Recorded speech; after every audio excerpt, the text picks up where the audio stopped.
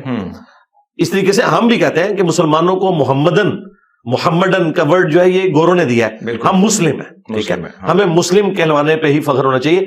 ہم کسی ایک شخصیت کے ساتھ اس دین کو نہیں جوڑنا چاہتے, ہم تو تمام پیغمبروں کا احترام کرتے ہیں الحمدللہ. تو اس طریقے سے جب کچھ چیزیں پتہ چلتی ہیں تو میں الحمدللہ رجوع کرتا ہوں. لیکن یہ جو پالیٹکس والا معاملہ ہے نا جی, توبہ توبہ, اللہ بچائے پاکستان کی پالیٹکس سے. دیکھ لیں اب یہاں پہ کتنے کتنے شریف لوگ ہیں, ان کے اوپر کیا کیا الزامات لگتے ہیں, بندہ حیران ہو جاتا ہے کہ کیسے کیسے جھوٹے الزامات. آپ دیکھیں, آپ صحافیوں کی بات کر رہے ہیں جی, حامد میر صاحب کے اوپر جو کچھ صدیق جان صاحب بولتے رہے, پیچھے ہٹے ہیں نا آپ, انہوں نے کہا مجھے الفاظ کا چناؤ میں نے غلط کیا. منصور علی خان نے بڑی اچھی بات کی اپنے ایک ویلاگ کے اندر, انہوں نے کہا کہ آپ ہم سے اختلاف رکھیں لیکن ہمیں یہ کیوں کہتے ہیں کہ ہم نے لفافہ کسی سے لیا ہے, آپ کے پاس کیا ثبوت ہے؟ میری افیلیشن بھی تو ہو سکتی ہے. کیا میں یہ کہوں کہ صدیق جان یا عمران خان صاحب سے لفافے لیتا ہے تو ان کو برا نہیں لگے گا؟ وہ کہیں گے نہیں, ہم اپنی مرضی سے ان کی پالیٹکس کو سپورٹ کرتے ہیں. تو اس طرح کسی اور صحافی کے کیس میں بھی ہو سکتا ہے نا. بالکل. آپ یہ کیوں کہتے ہیں کوئی زر خرید ہے؟ انہوں نے کہا میں اپنی پرانی ویڈیوز بھی ڈیلیٹ کر دوں گا, مجھے وہ الفاظ نہیں استعمال کرنے چاہیے تھے. اور یہ بلوچوں والے مسئلے میں نے حامد میر صاحب کو دیکھا, حالانکہ یہ حامد میر صاحب وہ ہیں جن کی وجہ سے پی ٹی اے کی گالیاں مجھے خان صاحب کے پرائم منسٹر ہونے کے دور میں کھانی پڑی. آپ دیکھیں, اوریہ مقبول جان صاحب سے میری ملاقات ہوئی 2018-19 میں, وہ جیل میں آئے تھے.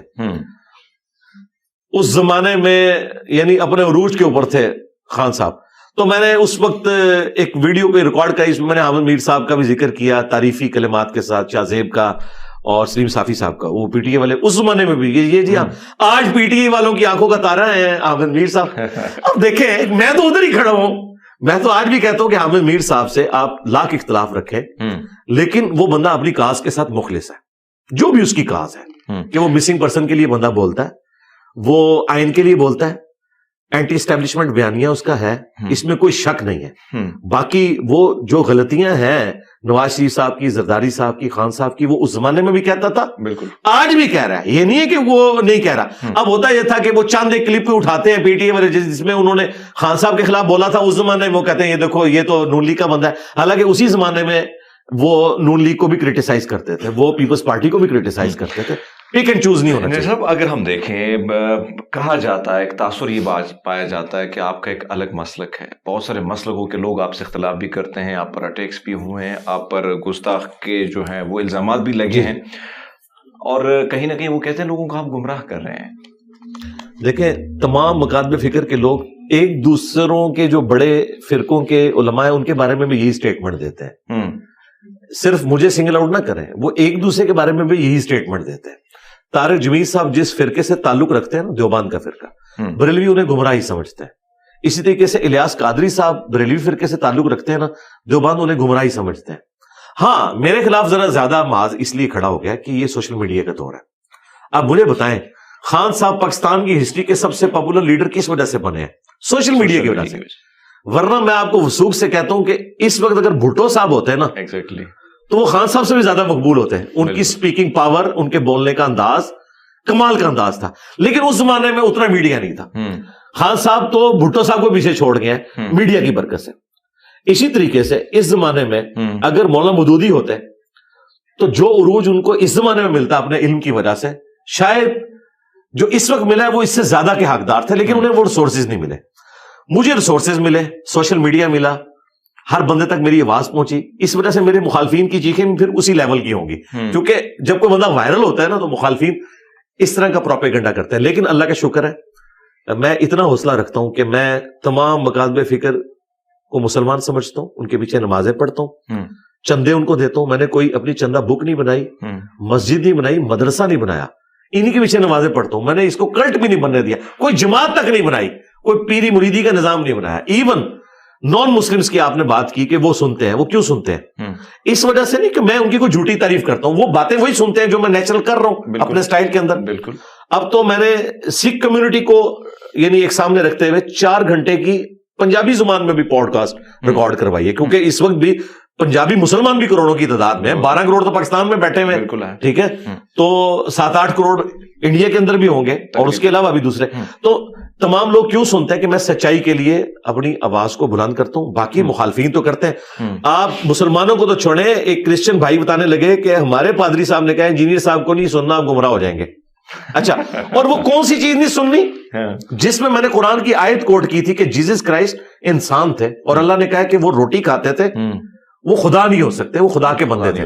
اب چونکہ انہوں نے اس کو خدا کا بندہ ڈکلیئر کیا ہوا ہے, یہ خدا ڈکلیئر کیا, تو وہ اس کو گمراہی سمجھتے ہیں. حالانکہ میرا کلپ وہ کرسچنز کے خلاف نہیں تھا, وہ میں مسلمانوں کو سمجھا رہا تھا کہ جیسس کرائسٹ جو وجیہن فی الدنیا والآخرہ ومن المقربین ہے, اللہ تعالیٰ کے سب سے پسندیدہ 5 پیغمبروں میں سے ہیں, ان کا سٹیٹس یہ ہے کہ اللہ تعالیٰ کہہ رہا ہے کہ وہ روٹی کھانے کے محتاج تھے, ان کو بھی موت آنی ہے, انسان ہے. تو تم نے جو اپنے بزرگ بابے کھڑے کر دیے ہیں جن کی قبروں سے جا کے تم مانگتے ہو, یہ تو شاہی کوئی نہیں عیسیٰ ابن مریم کے مقابلے پہ. وہ حضرت عیسیٰ کی تعریف میں تھے, لیکن وہ کلپ کسی نے شیئر کرایا, اس کے نیچے انہوں نے کامنٹس کیے اور پھر انہوں نے روکنے کی کوشش کی. اور ایکسٹرا جوڈیشل جو واقعات ہوتے ہیں پاکستان میں جو نان مسلم کے ساتھ آ رہا ہوں, لیکن ایک چیز میں اسی کے ساتھ ساتھ اس کو بھی جوڑوں گا. لیکن سر یہ بتائیے گا کہ مناظرہ ہوتا ہے, ہم نے ماضی میں بہت سارے دیکھے ہیں, کہا جاتا ہے کہ یہاں میں نے بہت سارے ایسے لوگ کو دیکھا, وہ آئے انہوں نے ویڈیو بنائی اور پھر کہا گیا دیکھیے جی جناب غائب ہو گئے ہیں, ہم نے ان کو چیلنج کیا تھا. یہ چیلنج سے آپ کیوں غائب ہو جاتے ہیں, اس کی کیا وجوہات ہوتی ہے؟ مجھے بتائیں اس طرح کیسے ہوتا ہے کہ آپ کسی کی مرضی کے بغیر اسے چیلنج کر کے اس کے گھر پہنچ جائیں, اس طرح تو نہیں ہوتا. میرا جو چیلنج ہوتا ہے نا وہ ویڈیو میں ہوتا ہے کہ جس طرح کوئی ایک صحافی کہتا ہے کہ میرے فیکٹس اور فگرز کو کوئی چیلنج کرے, یہ میرے فیکٹس اور فگرز ہیں, میں یہ بات رکھ رہا ہوں, تو اس کو ریبٹل کرتے ہیں دوسرا صحافی اس کے اوپر ویلاگ بناتا ہے. یہ تو نہیں ہوتا کہ وہ 5-6 دوست لے کے اس کے گھر پہنچ جاتا ہے کہ جی میں تیرا چیلنج قبول کرتا ہوں, ایسے تو نہیں ہوتا. تو میری ویڈیوز میں بھی کبھی ایسا نہیں ہوا کہ میں نے کسی کو یہ کہا کہ آپ یہاں پہ آ جائیں اور میرے سامنے بیٹھ کے بات کریں. میں کہتا ہوں میں نے ویڈیوز میں رکھا ہے, ظاہر ہے ہمارا تو سارا آن لائن کام ہے نا, یہاں تو کوئی مدرسہ نہیں, کوئی مسجد نہیں, میں کہیں بیٹھتا نہیں ہوں اس طریقے سے کہ لوگ آ کے مجھ سے اس طریقے سے ڈیبیٹ کریں. ہاں کوشچن پوچھنے کے لیے آ سکتے ہیں, وہ تو اتوار والے دن سینکڑوں لوگ آتے ہیں, وہ آئیں. تو یہ میں نے کوئی اس قسم کا چیلنج نہیں دیا کہ مجھ سے آ کے مناظرہ کریں. اور دیکھیں جس فرقے کے وہ مولانا صاحب آئے تھے ان کے سب سے بڑے مفتی منیب الرحمان صاحب ہیں, جو 20 سال تک رویت ہلال کمیٹی کے چیئرمین رہے ہیں. انہوں نے باقاعدہ پھر ویڈیو ریکارڈ کروائی ہے اسی ٹاپک کے اوپر. وہ کسی مدرسے میں بائی چانس گئے ہوئے تھے, وہاں انہوں نے کہا کہ وہ ایک مولانا صاحب ہیں, وہ اکیلے گئے ہیں, اکیلے فاتح بھی ہو گئے ہیں. اس طریقے سے مناظرے ہوتے ہیں, اس میں موضوع طے ہوتا ہے, شرائط طے ہوتی ہیں, پھر دونوں پارٹیاں ایگری بھی کرتی ہیں. تو اس طریقے سے مناظروں کا کوئی فائدہ نہیں. اگر ہیلدی ڈیبیٹ ہو نا اس کے میں حق میں ہوں, لیکن پاکستان میں وہ ممکن نہیں ہے. یہاں جو جذباتی رویے ہیں, آپ امریکہ میں اور یورپ میں دیکھیں, وہاں پہ نان مسلمز اور مسلمز کی بھی جو ڈیبیٹس ہوتی ہیں اکٹھے بیٹھے ہوتے ہیں. یہاں آپ سوچ سکتے ہیں اکٹھا بیٹھے نہیں, وہ تو مطلب تقریر پوری نہیں ہوگی, ایک دوسرے کو مار کے اٹھے گا. آپ کو پتا ہے پاکستان کی ضرورت ہے. ایک اور چیز سر ایڈ کیجیے گا, اگر ہم دیکھیں جو صورتحال گستاخی کے حوالے سے اگر ہم دیکھیں, بہت سارے سکھ میں نے دیکھے, بہت سارے ہندو, بہت سارے کرسچن جن پر الزامات لگے, کہیں نہ کہیں بعد میں وہ جھوٹے بھی ثابت ہوئے, لیکن وہ اپنی جان سے گئے. اس کو آپ کیسے دیکھتے ہیں؟ اور اسی کے ساتھ ساتھ جوڑ لیجیے گا سر, ہم نے دیکھا چرچوں پر حملے ہوئے, کرسچن کی بڑی بڑی بستیاں جو ہیں ان کو جلا دیا گیا. اسی طرح اگر ہم دیکھیں ہندوؤں کی کم سن معصوم بچیوں کو جو ہے اٹھوا کر اغوا کر کے وہ پھر آتی ہیں ان کی ویڈیو کی, انہوں نے اسلام قبول کیا. یہی چیز, یہی روایت اگر ہم ہندوستان میں کسی مسلمان معصوم بچی کے ساتھ ہوتا ہے, تب یہاں پہ فتوے بھی لگتے ہیں, لوگ غصے میں بھی, ریلیاں بھی نکلتے تھے. لیکن ان بچوں کو یہ جو مائنورٹی جو لفظ یا اقلیت کا جو لفظ استعمال جو نہیں ہونا چاہیے تھا, یہ جو غیر مسلم ہے, ان کے پاس تو آپشن تھا, لیکن اس سرزمین کو انہوں نے چنا. پھر ان کے لیے کیوں یہ لوگ کھڑے نہیں ہوتے اپنے بچے سمجھ کر؟ کیٹاگوریکلی میں آپ کی جتنی بھی یعنی یہ باتیں ہیں ان کے ساتھ ایگری کرتا ہوں کہ یہ سب کچھ ظلم پہ ہو رہا ہے. اور اس صورتحال کے اندر میں ان تمام معاملات میں سیکولرز کے ساتھ کھڑا ہوں. میں اسلامک سیکولرزم میں بلیو کرتا ہوں, جس میں تمام باقی مذہب کے لوگوں کو بھی گیون سرکمسٹانسز کے اندر آزادی ہے. آپ دیکھیں اللہ تعالیٰ نے قرآن حکیم میں فرمایا سورۃ المائدہ کی آیت نمبر 32 میں کہ جس نے ایک جان کو ناحق قتل کیا سوائے 2 ایکسیپشنز کے, یا قتل کے بدلے قتل ہو رہا ہوگا وہ بھی جوڈیشری کے تھرو, یا فساد فی الارض کرنے والے لوگ, وہ بھی جوڈیشری کے تھرو. یہ 2 استثناء ہیں. ان کے سوا اگر کسی نے ایک جان کو بھی ناحق قتل کیا، مسلمان یا نان مسلم کی بات نہیں ہو رہی، ایک جان کو بھی، گویا اس نے پوری انسانیت کا قتل کیا. اور جس نے ایک جان کو بچایا گویا اس نے پوری انسانیت کو بچا لیا. یہ تو ہے یونیورسل ٹروتھ سورۃ المائدہ سورت نمبر 5 کی آیت نمبر 32 کے اندر.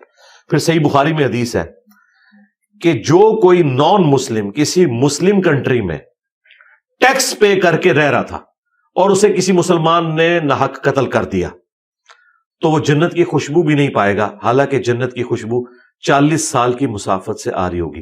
اور یہ کوئی کمزور حدیث نہیں ہے، بخاری شریف کی حدیث ہے کہ نبی علیہ السلام نے فرمایا کہ غیر مسلم کو ناحق قتل کرنے والا ٹیکس پیئر کو، جس کا ذمہ ریاست نے اٹھایا ہوا تھا، کوئی قتل کرے گا تو وہ جنت میں تو جانا دور کی بات خوشبو بھی نہیں پائے گا. اب یہ وہ تعلیمات ہیں جو موجود ہیں. باقی اگر اس طرح کے تمام مسئلوں کو آپ ڈیپ کریں تو پھر وہی فیکٹر آئے گا جو ہماری پولیٹیکل کمزوری ہیں. یہاں پہ اسٹیبلشمنٹ اپنے مقاصد کے لیے مذہبی جماعتوں کو یوز کرتی ہے، پھر وہ ان کا کام بھی کرتے ہیں اور اپنی مرضی کا کام بھی کرتے ہیں. پھر وہ صرف ان کے بلانے کے اوپر دھرنا دینے نہیں آتے، جب ان کو اپنے دھرنوں کی ضرورت ہوتی ہے وہ بن بلائے مہمان بن کے آ جاتے ہیں. ٹھیک ہے، بالکل خان صاحب کے دور میں آ گئے نا. یہ لوگ سمجھے تھے کہ 2017 میں ہم نے بلایا تو آپ اگلی دفعہ بھی ہماری مرضی سے آئے گے، نہیں، وہ تو اپنی مرضی سے آ جاتے ہیں، وہ آگے.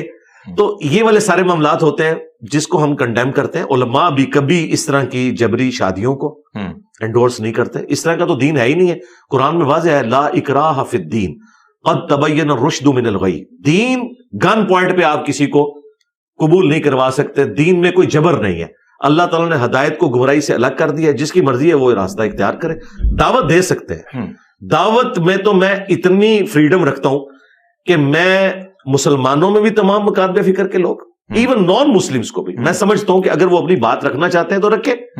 آزادی ہونی چاہیے، ہر کوئی اپنی بات سامنے رکھے. کیا مسلمان یورپ اور امریکہ میں دعوت نہیں دے رہے ان کو؟ ان کے چرچز کے باہر سٹالز مسلمانوں نے لگائے ہوتے ہیں. یورپ اور امریکہ میں کبھی نہیں انہوں نے روکا.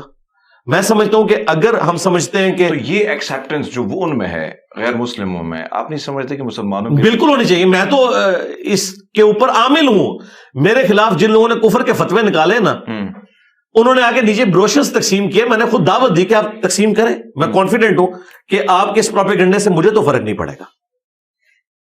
اگر میں سچائی کے لیے کھڑا ہوں تو میں علمی طور پہ آپ کا مقابلہ کروں گا. ہاں، ولگر لینگویج نہیں ہونی چاہیے. جہاں یہ توہین مذہب والا مسئلہ لگتا ہے نا، وہاں پہ بعض اوقات ولگر لینگویج کوئی ایسی یوز ہوتی ہے، گالی گلوچ والا معاملہ، وہ ایکسٹراپولیٹ ہو کے اتنا بڑا بن جاتا ہے. اور بعض اوقات لوگ ذاتی مقاصد کی خاطر، جس طرح اسلام آباد میں کئی سال پہلے کی بات ہے کہ ایک چھوٹی بچی جو کوڑا کرکٹ کے ڈھیر سے وہ اٹھا رہی تھی اور وہ جان بوجھ کے، وہ سپارہ بھی نہیں تھا، وہ ایک قاعدے کے کچھ صفحے وہاں گرا دیے تھے. وہ بعد میں مؤذن نے بتایا کہ یہ تو ہم نے ان کو یہاں سے جان چھڑانے کے لیے کیا. پاکستان میں اس وقت جو توہین مذہب والا ایشو ہے یہ اتنا خطرناک ہے. میں تو بھگت رہا ہوں نا خود. میں تو ہمیشہ سے اس حوالے سے کہتا ہوں کہ یہ توہین مذہب والا جو معاملہ ہے، اس کی ڈیفینیشن پہلے آپ واضح کریں کہ کیا ہے توہین مذہب. آپ کس کو سمجھتے ہیں؟ ہر بندے کی ڈیفینیشن ہی ڈفرینٹ ہے. ایک کا وہ عقیدہ ہے، مسلمانوں میں بھی، یعنی مسلمانوں میں جو اہل تشیع ہے کچھ چیزیں ان کے عقیدے کا حصہ ہیں، دوسروں کے نزدیک وہ توہین مذہب ہے.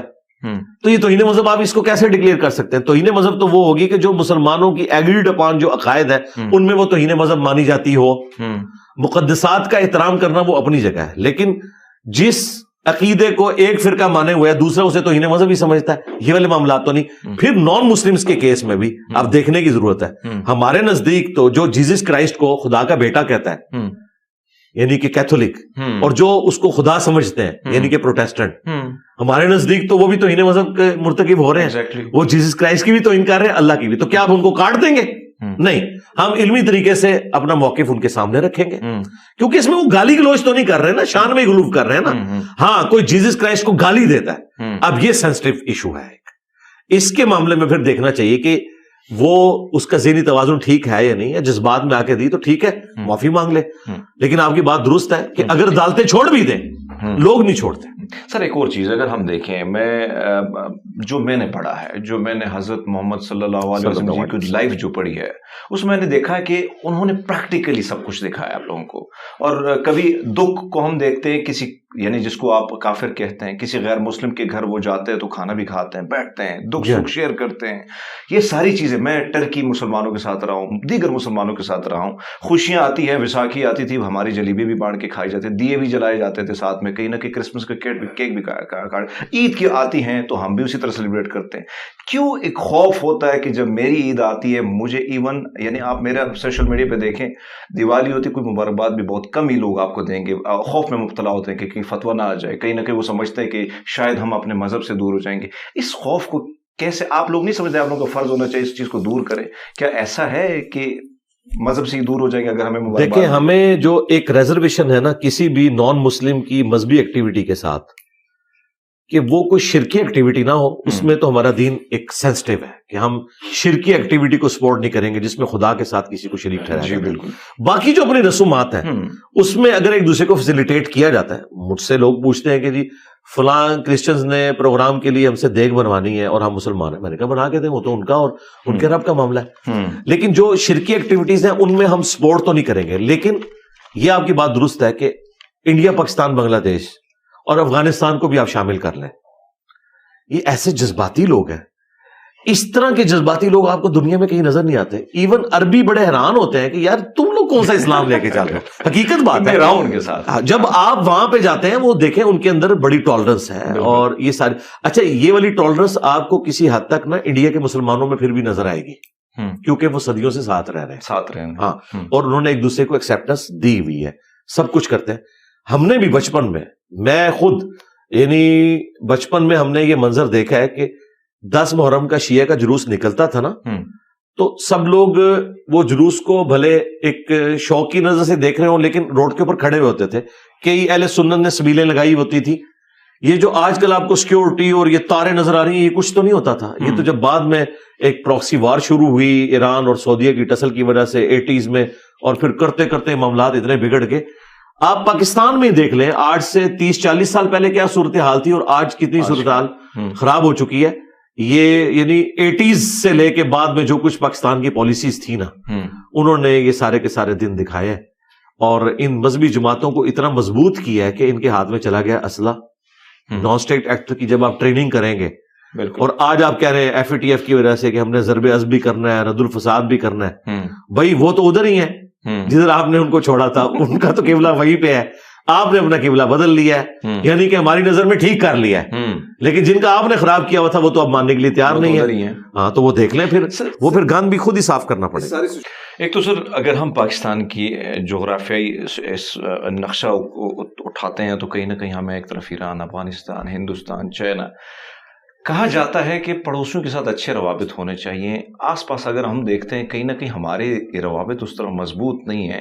کیا آپ کو لگتا ہے کہ یہی وجہ کہ کہیں نہ کہیں یہ جو معاشی صورتحال ہے, جو عدم استحکام چل رہا ہے, یہی بھی وجہ ہو سکتی ہے پڑوسیوں کے ساتھ تعلقات کے حوالے سے؟ آپ کیا کہتے ہیں؟ اور اگر ہم دین اسلام کی بات کرتے ہیں تو وہاں سے کس طرح حکم جاری ہوتا ہے؟ دیکھیں, جو پاکستان کی جغرافیائی پوزیشن ہے اس میں پاکستان ایک ایسی جگہ کے اوپر ہے کہ وہ اپنے پڑوسیوں کے ساتھ اپنے معاملات کو اس طریقے سے مینٹین نہیں کر سکا, حالانکہ یہ کی پوزیشن کے اوپر تھا.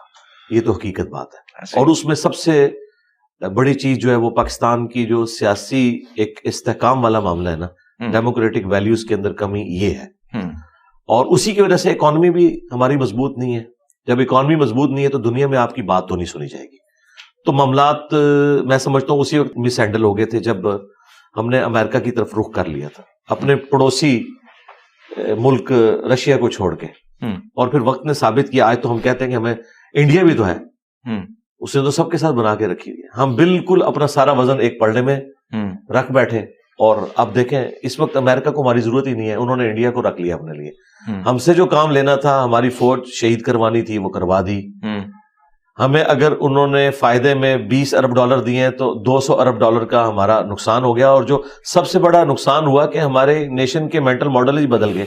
کلاشنکوف کلچر آ گیا, ہیروین کلچر آ گیا, اور جو یہ جذباتی رویے آئے ہیں یہ کتنی خطرناک چیز ہے. تو میرا خیال ہے پاکستان نے نقصان ہی اٹھایا ہے امریکہ کی دوستی. سر آپ نے امریکہ کی بات کی, اس وقت اگر ہم دیکھیں کہیں نہ کہیں جو ہمارے پاس رپورٹس آ رہی ہیں, اور پھر آپ دیکھ رہے ہیں کہ چاہے وہ تیل کے ذخائر یا اس میں سودا کرنا ہو, تو ہمیں ڈالر بنسبت اب وہ کم دکھائی دے رہا ہے. لوگ مختلف ممالک اپنی کرنسی میں آگے بڑھ رہے ہیں, اور ایسا لگ رہا ہے کہ ایشیا ہی پاور اس طرف کنورٹ ہو رہی ہے, ڈائیورٹ یہ ساری چیزیں جو ہو رہی ہیں. پھر بھی پاکستان ابھی بھی کہیں نہ کہیں جھکاؤ امریکہ کی طرف ہے. آپ کو نہیں لگتا کہ ہمیں کیوں سمجھ نہیں آ رہی کہ دنیا کہیں نہ کہیں اور طرف, ایون ایران, سعودی عرب کو آپ دیکھ لیجئے گا سر. دیکھیں ان کے پاس تو کچھ ہے نا, وہ نیشن تو ہے نا, ایران ایک نیشن تو ہے نا. سعودی عرب کے پاس ریسورسز ہیں, ان کی مینجمنٹ بڑی سٹرونگ ہے گورنمنٹ لیول کے اوپر, اگرچہ ڈکٹیٹرشپ ہے. پاکستان کے پاس کوئی ایک خیر مجھے بتائیں کہ جو ہمیں جوڑے ہوئے ہو. اگر کسی درجے میں ہے تو ہماری فوج تھی, اور اس کی حالت بھی اب آپ کے سامنے ہے.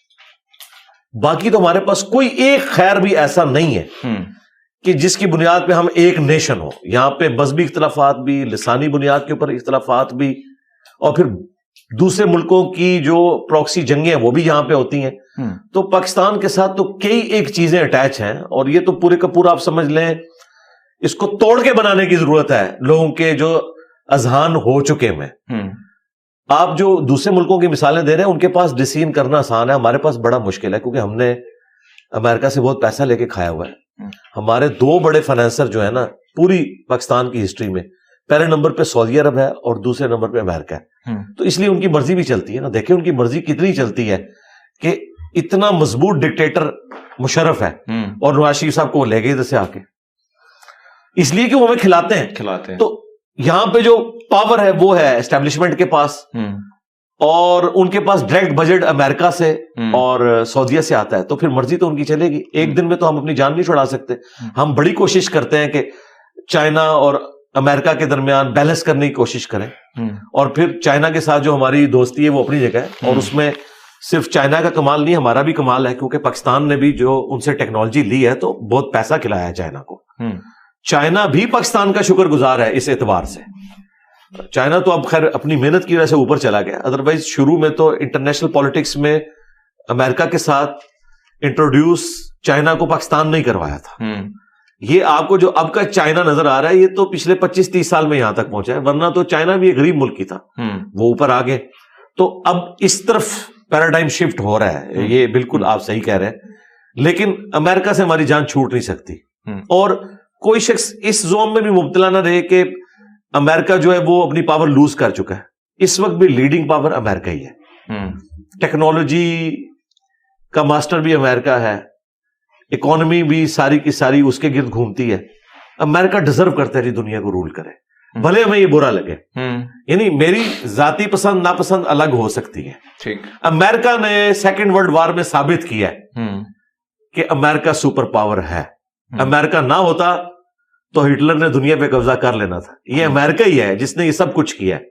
جاپان کے مقابلے پہ آپ دیکھیں جتنے مسلمان ملک بھی آزاد ہوئے ہیں, 8 سے 70-80 سال پہلے تو ایک کوئی ایران ایک مسلمان ملک تھا, یا تھوڑے درجے میں آپ کہہ سکتے ہیں عرب کے اندر, ادروائز تو سب کے سب ہم کولونین پاورز کے انڈر تھے. انڈونیشیا ہو, ملیشیا ہو, مصر ہو, اور پاکستان, یہ سارے کے سارے ملک.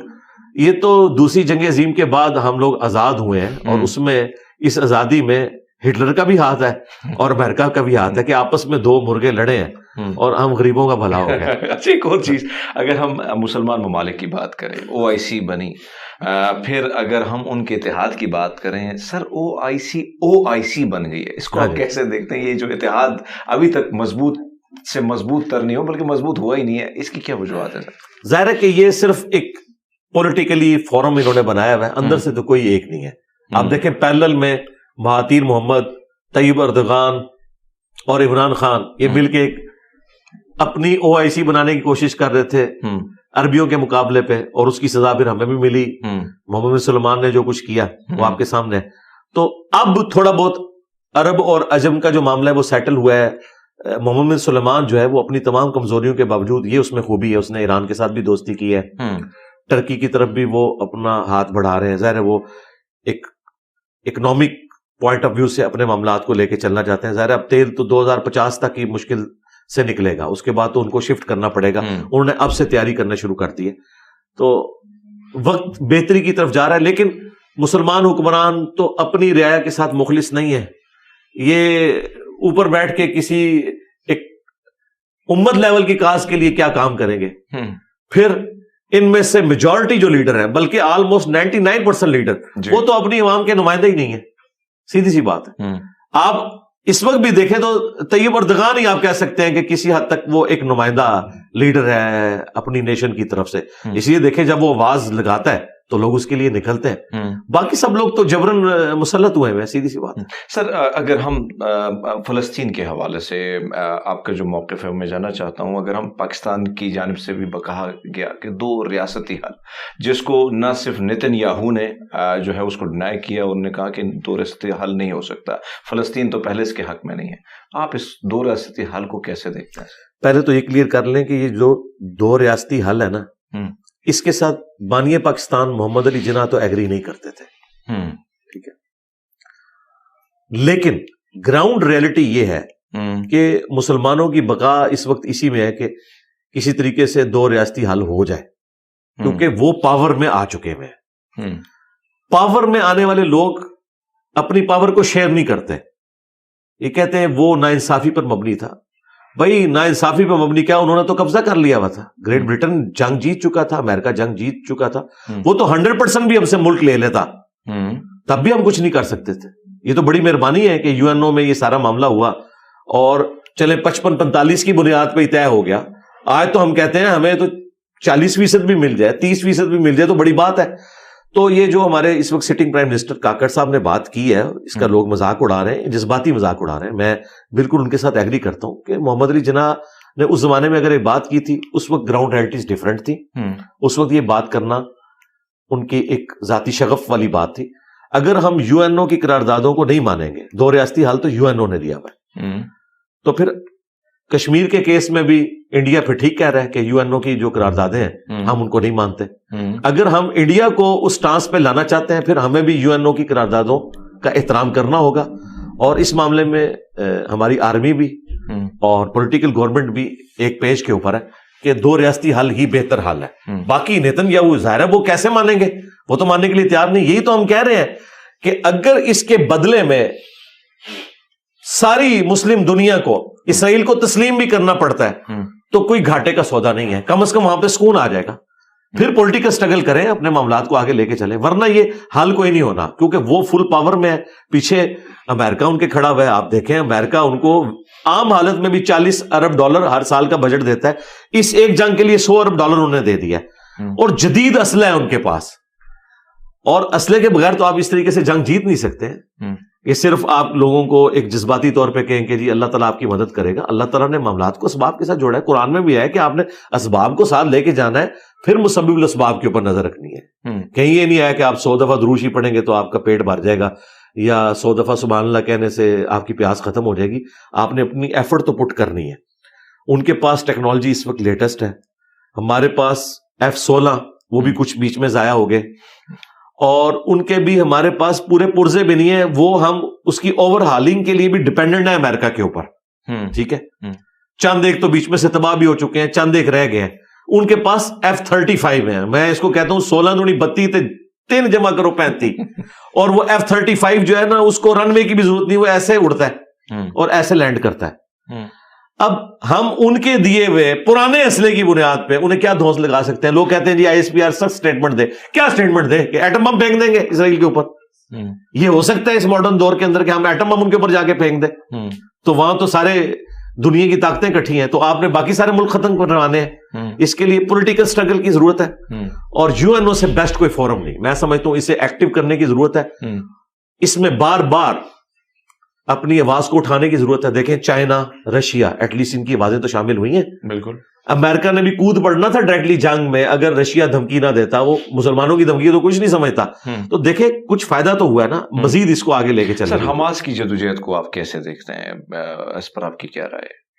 میں اس پہ پہلے بھی اپنی ورڈکٹ دے چکا ہوں. اگر آپ سیاق و سباق کانٹیکسٹ سے ہٹا کے دیکھیں، یعنی ایبسولوٹلی، تو حماس کی ایکٹیویٹی درست نہیں ہے. ظاہر ہے کوئی بھی آزاد ملک یہ برداشت نہیں کرے گا کہ اس کے اوپر اس طریقے سے کوئی جماعت حملہ کر دے.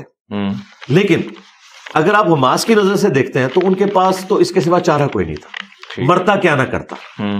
ریلیٹیولی دیکھیں تو حماس کی جو ایکٹیویٹی ہے وہ کہتے ہیں کہ ہم آلریڈی ان کے ہاتھوں مر رہے ہیں. 95% لوگوں کے پاس پینے کا صاف پانی نہیں ہے اور وہ دنیا کی سب سے بڑی جیل ہے, اور یہ تو نان مسلم خود مان رہے ہیں کہ سب سے بڑی دنیا کی جیل ہے. وہ کہتے ہیں ہم نے تو سسک کے مرنا ہے, تو ایک ہی دفعہ کیوں نہ مر جائے. تو یہ ہم ایکٹیویٹی پرفارم کریں تاکہ دنیا کے سامنے ہم ہائی لائٹ کر سکیں اس مسئلے کو. اور دیکھیں وہ کامیاب ہوئے ہیں. اس سے پہلے تو کوئی ماننے کے لیے تیار ہی نہیں تھا. ہم لوگ بھی بالکل ایک سمجھ لیں سکون کی نیند سوئے ہوئے تھے کہ شاید وہ مسئلہ ایڈریس ہو گیا. وہ تو روزانہ اس عذاب سے گزر رہے تھے. تو اس کے بعد آپ دیکھیں عربیوں کے اندر بھی تھوڑی بہت غیرت جاگی ہے. مصر جیسا ایک لبرل قسم کا حکمران ان کا, وہ بھی ان کے حق میں بیان دے رہا ہے. محمد سلیمان بھی, اس نے بھی کتنی یہ سب کچھ کیا. تو اوور آل حماس کے پاس کوئی چارہ نہیں تھا. لہٰذا جو لوگ حماس کی ایکٹیویٹی کے اوپر اس اعتبار سے کرٹیسزم کرتے ہیں کہ انہیں یہ نہیں کرنا چاہیے تھا, وہ بات ان کی اپنی جگہ درست ہے, لیکن ان کی نظر سے بھی آپ دیکھیں ان کے پاس کوئی اور چارہ نہیں تھا, اس لیے انہیں یہ سب کچھ کرنا پڑا. لیکن میں اس کے باوجود کہوں گا کہ دونوں طرف سے اگر سیولینز مرتے ہیں عام, تو اس میں حماس بھی مجرم ہے اور اسرائیل بھی مجرم ہے. یعنی اگر آپ کی دشمنی ہے تو وہ فوجوں تک رہنی چاہیے.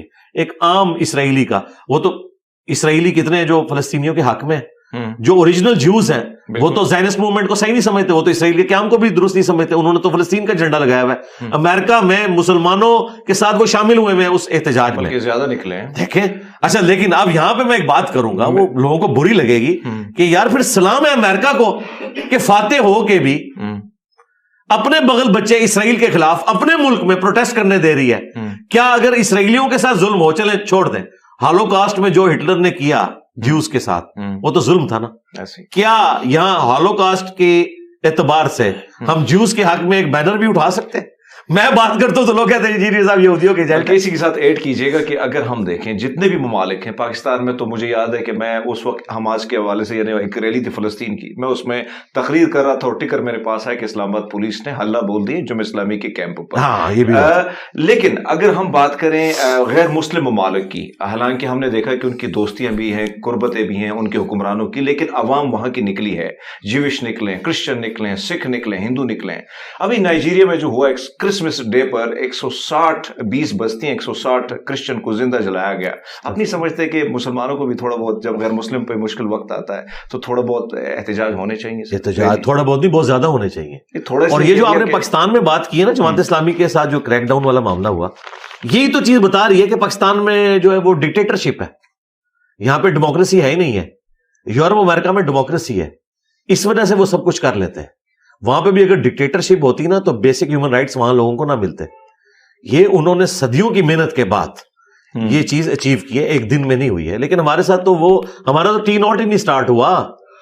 جس دن ہم اس طرف بڑھیں گے تو یہاں تو ایک بڑا ڈیسیژن کرتا ہے کہ یار چک دو انہوں, وہ بھلے وہ یہ آرڈر دینے کے بعد تہجد کے 2 نفل پڑھ رہا ہوں, اسے کوئی غرض نہیں مسلمانوں کے ساتھ کیا ہو رہا ہے.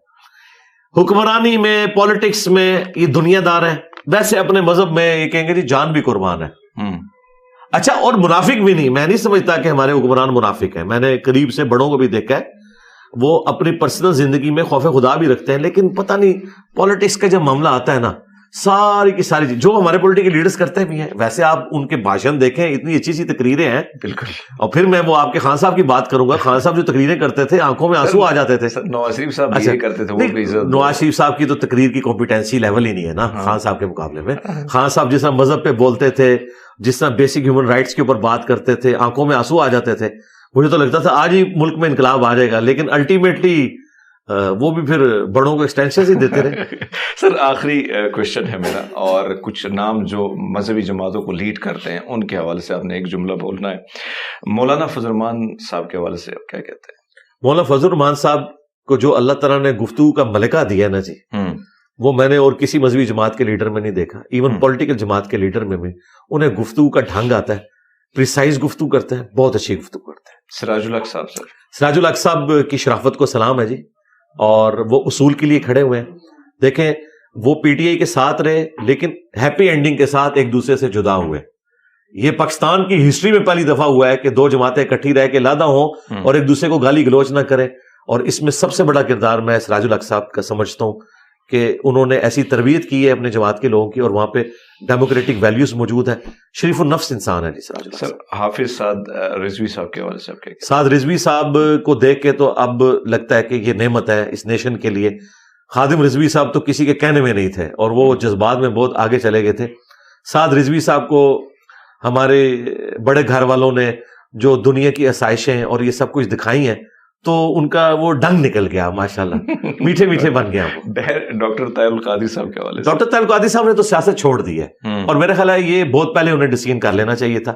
ہم ویلکم کہتے ہیں کہ وہ ان الیکشنوں میں ٹپک نہیں آئے، کیونکہ وہ اچانک الیکشنوں کی بات ہوئی تھی شروع، تو دوبارہ خبریں آ رہی ہیں کہ لو جی پھر کوئی کام ہونے لگا. لیکن الحمدللہ سکون سے وہ بیٹھے ہیں، وہ وہیں بیٹھے رہے کینیڈا میں. ہاں کینیڈا میں بیٹھے رہے، اور وہ جو دینی کام کر رہے ہیں وہی کرتے رہے. اور میں بتاؤں ڈاکٹر صاحب امت کے لیے اس حوالے سے نعمت ہے کہ نان اسٹیٹ ایکٹرز کے خلاف اور یہ جو جذباتی رویے ہیں نا مسلمانوں میں، اس کے خلاف سب سے توانا آواز اگر کسی بڑی شخصیت کی رہی ہے نا آج کل تو سارے بول رہے ہیں، وہ ڈاکٹر طاہر القادری صاحب ہیں. سر مفتی تقی عثمانی صاحب، تقی عثمانی صاحب مسلمانوں کے لیے اس اعتبار سے میں سمجھتا ہوں بہت بڑی نعمت ہے کہ پوری دنیا میں اسلامک بینکنگ کے حوالے سے جو خدمات ہیں نا، وہ اگر ایک بندے کو اگر کوئی کریڈٹ جاتا ہے نا کہ پاکستان میں اسے اسٹیبلش کرنا اور اس کے سارے خد و خال واضح کرنا، پھر بکس کی فارم میں آ کے ایک ایک وصفے کو سیٹل کرنا، یہ وہ ساری چیزیں میں ان کی کتابیں پڑھنے کے بعد یہ بات کر رہا ہوں. تو میں اس اعتبار سے انہیں ایک تاریخ ساز شخصیت سمجھتا ہوں. علامہ راجہ ناصر عباس صاحب. سر راجہ ناصر عباس صاحب کو میں اتنا زیادہ جانتا نہیں ہوں، اس لیے ان کی سیاست سے میں کوئی ایسا واقف نہیں ہوں. مفتی منیب الرحمان صاحب. مفتی منیب صاحب تو ماشاء اللہ تعالی ہمارے ایک میٹھے مفتی صاحب ہیں، اور کبھی کبھار غصے میں آتے ہیں، لیکن اوور آل ماشاء اللہ ان کا جو بولنے کا سٹائل ہے اور نپی تلی گفتگو کرنا، میں سمجھتا ہوں کہ اسٹیبلشمنٹ کے لیے ایک بہت بڑی نعمت ہے کہ جب بریلوی وائلنٹ ہوتے ہیں تو ان کے ذریعے وہ ان کو قابو کر لیتے ہیں. بہت شکریہ. آپ کا جو موقف تھا ہم نے عوام کے سامنے رکھا. آپ سب کا بہت شکریہ. جزاک اللہ.